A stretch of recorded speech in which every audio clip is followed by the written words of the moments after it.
I think, there it is. There it is. Well, welcome. Everybody, please take a seat.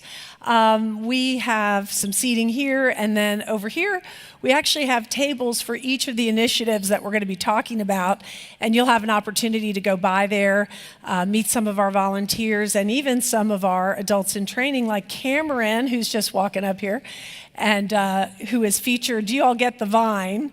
So there's a wonderful article about Cameron and John. So we are going to start a video right now with Virtual Lee. Here we go. I think this is the most exciting question that we're asking of one another at this point in our life here at Church of St. John the Divine. Since my arrival with you a little more than 3 years ago, I've been using this very prominent biblical image of being a light, our call to be a light to the city. I was so excited in my early conversations with leadership here that there was already birthed some desired discernment about ways that St. John the Divine could be a brighter light for the city of Houston. In 2021, we formalized a discernment process that we called the Community Engagement Project, bringing together some of our most committed, resourceful leaders in the church to explore ways that we could deepen our influence around 3 specific areas of need in our city: employment, education, and housing. After many months of prayerful conversation, learning, engaging with people outside the church as well as our own members, what was birthed from that conversation is what we now call a Lighted Path, a new 501c3 launched by St. John the Divine that I think of as a kind of an umbrella overseeing ways that we can partner with our city in addressing specific needs for early childhood development, high school youth, and young adults who are aging out of foster care. So a Lighted Path is kind of a entrepreneurial and spiritual hub where St. John the Divine is wanting to bring our considerable capital, social, leadership, as well as financial and certainly spiritual, to bear on these very important areas of need where we can go forth as a light and also go forth to bring grace and truth to those who are not as advantaged as we are. Christ didn't just suggest that we might want to consider going forth to serve others. He actually exhorted us to do that. He commanded us, he called us. And again, it's a matter of obedience, but also an invitation into the deepest purposes of our lives.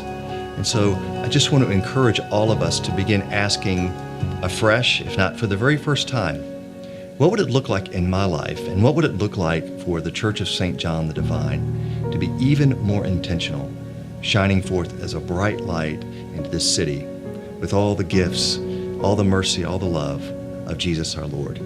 You're going to be hearing a lot more about possibilities to that answer, and I'm excited about the ways that you yourself will be a participant in it. Hey, thank you, Virtual Lee, for that great introduction.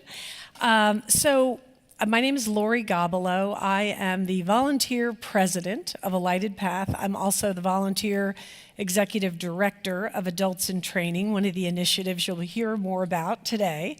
I'm joined with my colleagues, Jeff McParland, the volunteer executive director of Strong Start, and Larry Lawyer over at the Loving Lamar table, our volunteer executive director of Loving Lamar. We are a 100% volunteer organization right now, and in the next 15 minutes, I'm going to present 6 slides and try to give you an overview of what we're doing at A Lighted Path and what we hope to do as the years go on.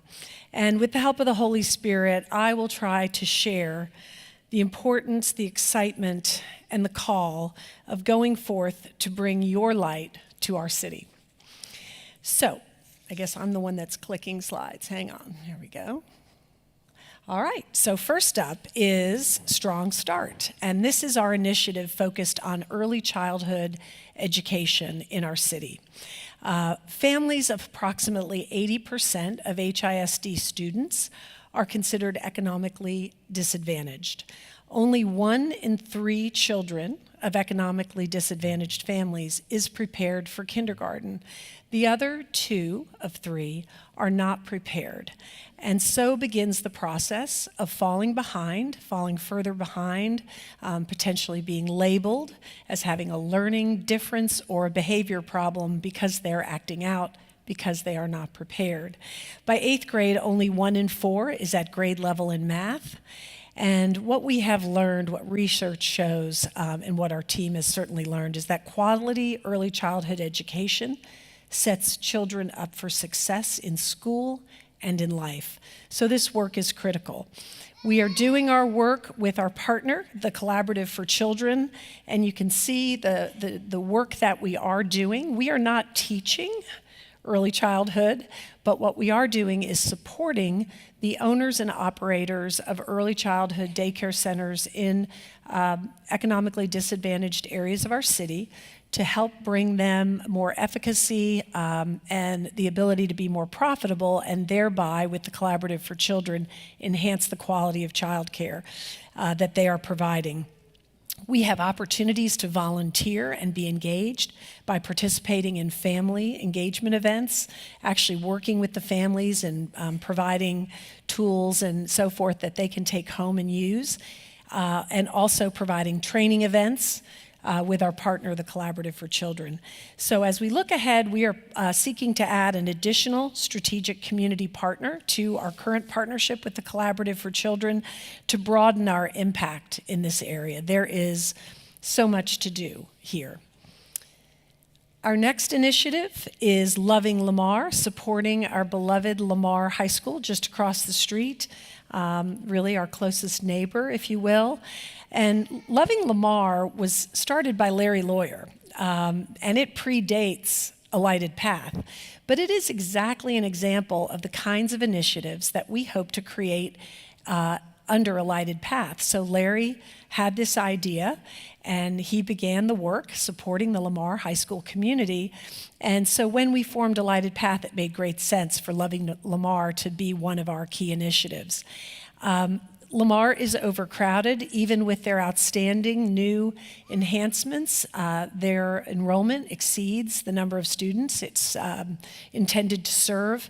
It has a huge attendance zone. Geographically, the zone is huge, but because it's a magnet school, it actually draws from the entire HISD boundaries, which means it's a very diverse school, and it's also a very geographically dispersed school.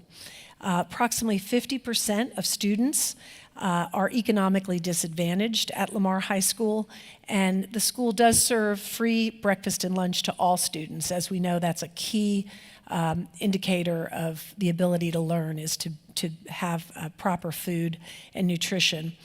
Over 80 students at Lamar, right across our street, are homeless or considered unaccompanied youth. And so the work that we are doing is really to shore up and support the entire community.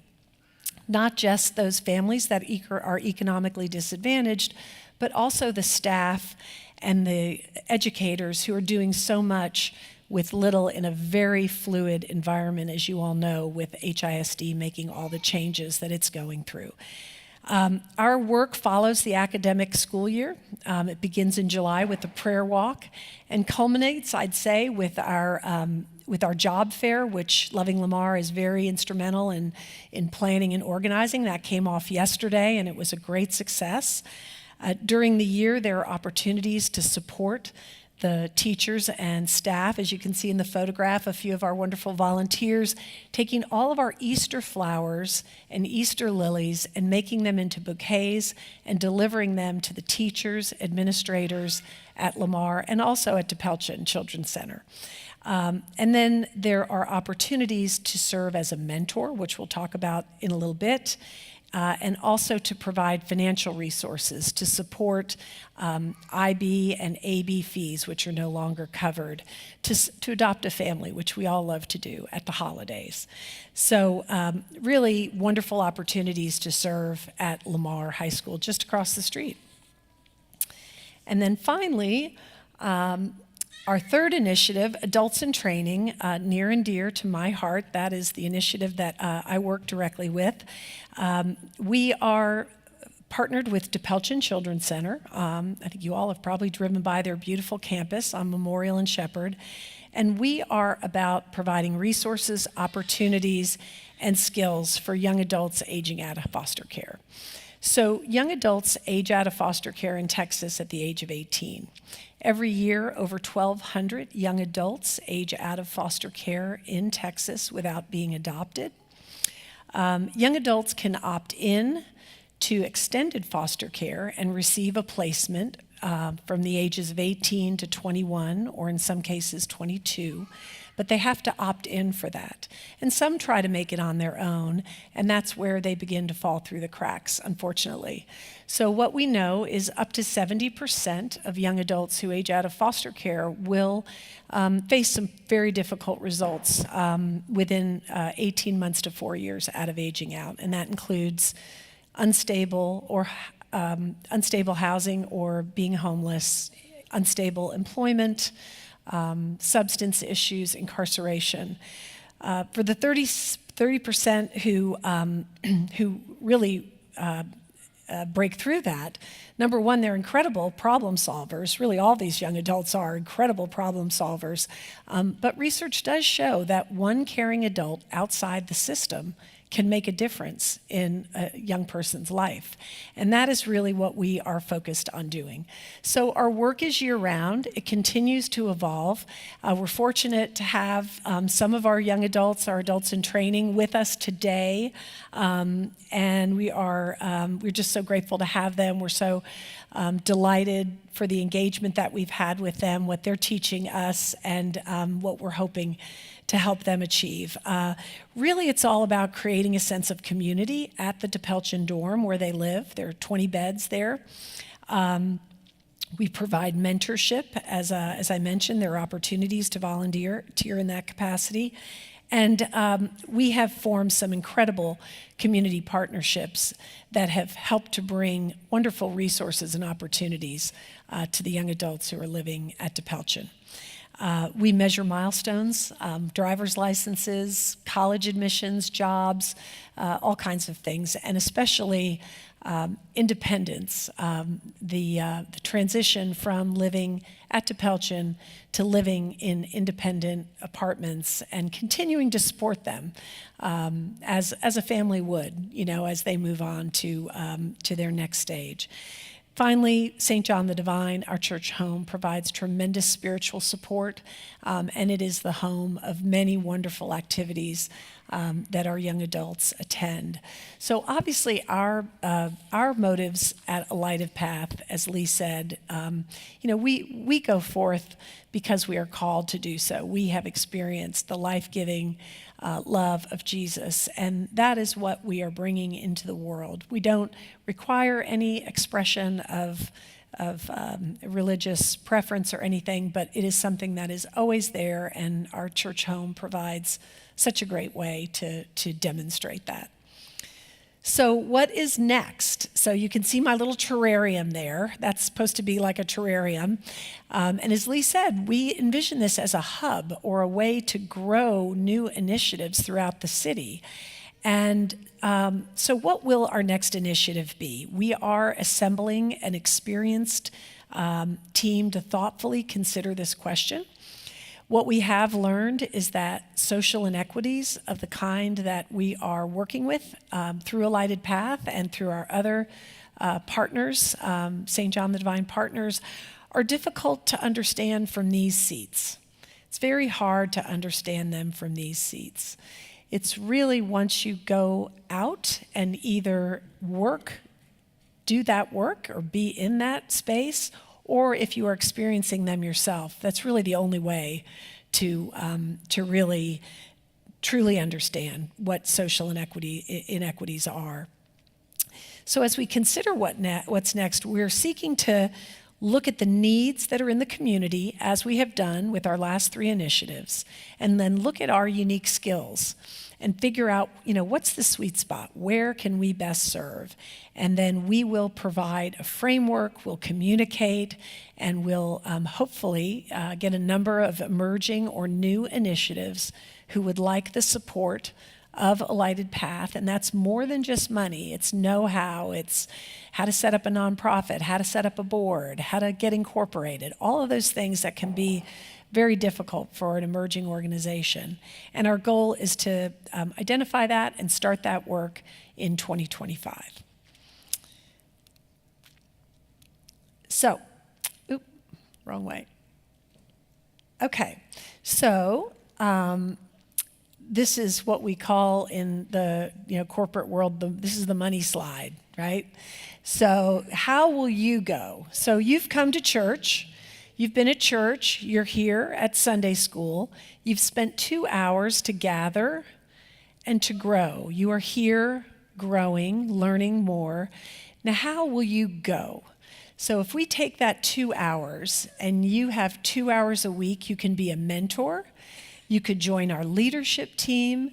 You could accompany one of our clients to the door. They love to come to the door, our new service at 5:30, and enjoy a meal and fellowship.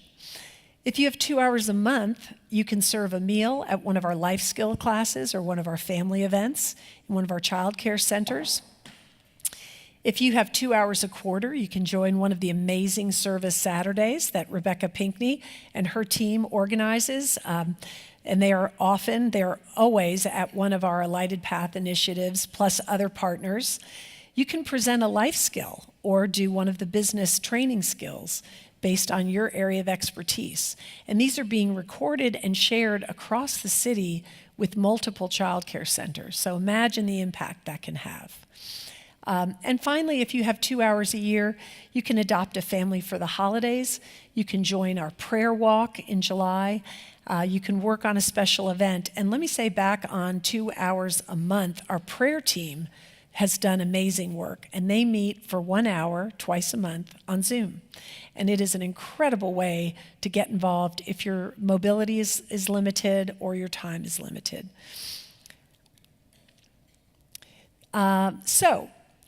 With that, I'd like for you all to get out your phones and take a picture of this slide.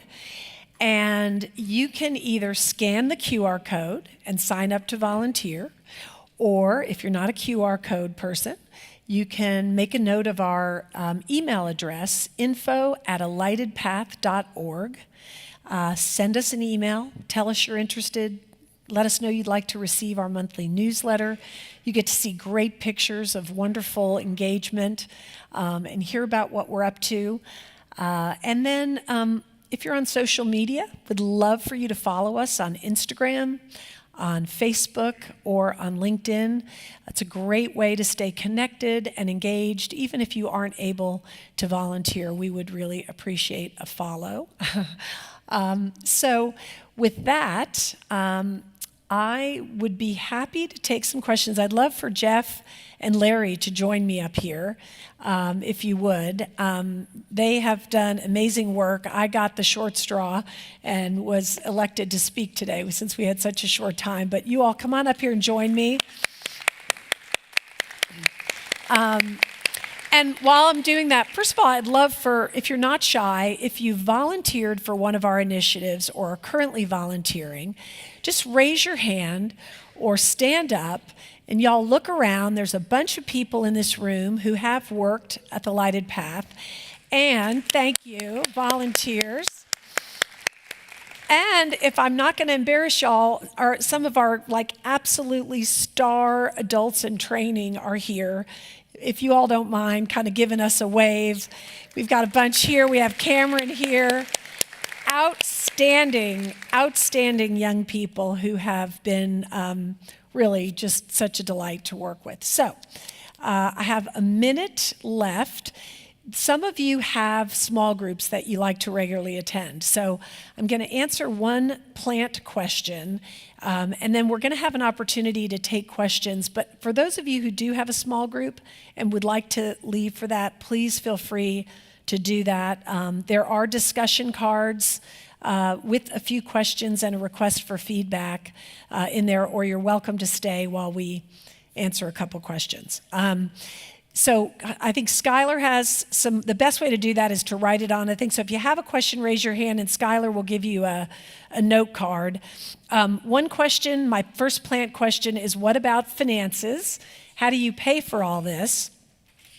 And what I would tell you is that St. John the Divine very generously has given us 2 seed grants totaling $200,000. We have spent $80,000 to date. Again, we are all volunteer, so our money goes all to the service of our clients and communications. We are 100% volunteer. We are going to be looking for our first paid role, a half-time volunteer coordinator. If you know of anybody, info@alightedpath.org. Please let us know. And we have attracted almost $40,000 in unsolicited gifts and grants already. So we have not even done our first fundraiser yet. So that's finances. So I can see our time is up. So if anybody would like to leave now for small groups, please do. Otherwise, I will answer another question. What about results? Would one of you guys like to talk a little bit about results? I have a microphone here. Hang on. What do I do? There we go. I think it's on. Are we working? Yes. We are. Okay, Larry, you go first. You after you. I got the mic. Well, I think Lori's been pretty clear about the results they get in adults in training. We've been in the early childhood landscape, as Lori said in her remarks, 80% of HISD's families are at 150% of the poverty line or below, and those kids are starting out behind. It's a big sea out there, and we were talking among our team at our team meeting last week. We sort of feel like we're out there with a teaspoon, and one of them said, no, it's an eyedropper. So we've been learning a ton. We've been learning and meeting some of the folks at the child care centers. A lot of the training we've been doing right now is online. We have had some events over here on our campus, which have been wonderful. And so we're still exploring how we can have the most impact and the most involvement. The thing we're not doing now is enough activities to involve a bunch of you. And where we want to be is a place where we can involve a bunch of you. So that's kind of our mission over the next bit. Way more articulate than I'm going to be able to be. Thank you, Jeff. For Loving Lamar, it really is about relationship. This is about going and listening and asking where we can be helpful. Yesterday we were at a job fair. We helped over 50 students find part-time jobs that were juniors and sophomores for the summer, and then full-time jobs for graduating seniors. We underwrote Bridge Year. If you're not familiar with that ministry, we'd love to tell you about it. It's a great ministry here in Houston that helps the certification program teach tech skills so that students can graduate with the ability to find some full-time employment. That just happens to be one of the things that we've been able to be significantly helpful. The principal, when there have been some issues over the past 5 years, has picked up the phone and called, and we're one of the first calls. That to me is really a sign and a blessing that the relationship is working and it's building with strength. And I just can't even begin to tell you what the impact has been and the appreciation. You've got a principal who's a believer, and all the staff that there are 3,200 students over there. Demographically, you've heard about where it draws from. You've got 250 teachers and 50 administrators. So it's got a lot of opportunity to be helpful. They appreciate the signs, the prayers, and the opportunity to come over here and just integrate, to be supportive. So appreciate all of that. And to make that kind of an impact at a HISD or any kind of governmental organization is really speaks volumes for the impact and the relationship that you've developed, Larry. And I think the other thing we've learned is it really takes time. All of this is evolving, and we are a startup. We're a startup. Think of us as a startup, and so we continue to learn every day. I don't know if there are any questions from out in the audience. Another one of my plant questions is, do you have a board of, okay, Ann, can you write it down or come up because it's hard? One question we had was, do you have a board? We do have a board of directors. We have 2 members of our clergy, Lee and Trent Pettit, 2 members of our vestry that roll on and off, our senior warden, and 1 other member of vestry is on our board. We have the 3 amigos over here, the 3 executive directors, and then Sam Newman has just joined our board. And I don't know if you all know Sam. He's a tremendous social enterprise entrepreneur, tremendous talent. So we're very fortunate to have him, and he's going to help us with our terrarium. And let's see. So, Cameron, can I put you on the spot, or Shelby? Would anybody want to say, any of our adults in training like to make a comment? You don't have to. You don't have to. If you want to, you can. Oh, please come on up here, Shelby, just so everybody can hear you. So Shelby Garrett. Shelby is an electrician. She's just moved into her own apartment. She's amazing. I will say you're an amazing person too, along with all the volunteers and all the people that help direct help towards those that need it. I've personally benefited from the volunteers that have helped out, and I have an amazing mentor named Ann, who's also going to ask a question. And I'm just delighted that y'all have given the time that y'all have and the concern and the help that y'all have given as well, because it definitely helps me, and I know it has helped the other adults in training along with all the other members that y'all help. So thank you. Thank you. You're amazing. Thank you. Come on up, Cameron. And Shelby and Cameron both completed our Getting Ahead class in partnership with Main Street Ministries. Perfect attendance for both of them, which was an 18-week class focused on key life skills. So go ahead, Cam. Yeah, I'm very grateful for A Lighted Path. They're very beneficial for some of us in need. They definitely supply very useful resources, and Lori here is a wonderful representative of A Lighted Path. My mentor, John, has been amazing. He's helped me through some difficult things, and I'm so grateful that they're here to help. I hope y'all join. It would be an amazing time. Thank you, Cameron. You know, it's those little things. I mean, we all have been through it with our own children or our neighbors or friends that we know. There are so many obstacles, simple obstacles in life, and just to have somebody, as I said, these young adults are incredible problem solvers, and a lot of our clients are. But just to have somebody to work through that with, and maybe bridge a little gap, really makes a difference to get you over the hump. All right. Well, if there aren't any more questions, do you? Yes, please. Yeah, of course. All right, we've got next week is Teacher Appreciation for Lamar. We've got some cards over here. If you get a chance just to even say thank you, they would appreciate it. We're going to get some gift cards and some of our cookies from one of our ministries here, and just show a show of appreciation for the teachers next Thursday. It's going to be our day of adoption. And then we've got a prayer walk coming up in July. If you have some time, we'll do it from 9 to 10 a.m. It's probably going to be July 20, but you'll see some announcements coming out here in the next couple of weeks for specificity. But if you'd like to join us, we'd love to have you. It'll be on the campus just walking around. Thank you.